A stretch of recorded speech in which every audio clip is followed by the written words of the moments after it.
எவ்வளோ கம்பெனிஸ் கூட இல்ல ஏதாச்சும் டை அப் ஏதாச்சும் வச்சிருக்கீங்களா? நம்ம Swiggy, Zomato இது மாரி கூட டை அப்லாம் வச்சிருக்கீங்களா? Swiggy, Zomato நம்ம வந்துட்டு Amazonல சேல் பண்ணிட்டு இருக்கோம் நம்ம ப்ராடக்ட்ஸ்.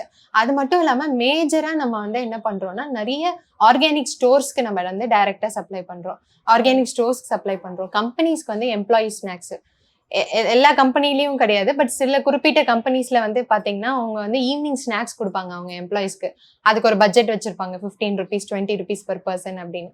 ஸோ அந்த மாதிரி வந்துட்டு நெறைய கார்ப்பரேட் கம்பெனிஸ்க்கு நம்ம வந்துட்டு ஸ்நாக்ஸ் வந்து சப்ளை பண்ணிட்டு இருக்கோம். ஓகேக்கா. இப்ப வந்து லாக்டவுன்ல வந்து உங்களுக்கு ஃபுல் லாஸ் ஆச்சுல்ல. அதுக்கப்புறம் திருப்பி பிசினஸ் ஸ்டார்ட் பண்ணும்போது, எப்படி லாக்டவுன்ல போயிருச்சு, நீ பிசினஸ் ஸ்டார்ட் பண்ண வேண்டாம் அப்படின்னு யாருமே சொல்லலையா?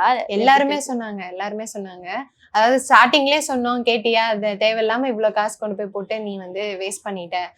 உன்னோட எஃபர்ட்டும் வேஸ்ட்டு, இவ்ளோ அமௌண்ட்டும் வேஸ்ட்டுன்னு சொல்லிட்டு எல்லாருமே சொன்னாங்க. நான் தான் சொன்னேன்ல, என் ஹஸ்பண்ட தவிர மீதி எல்லாருமே எனக்கு அப்போஸா தான் பேசுனாங்க.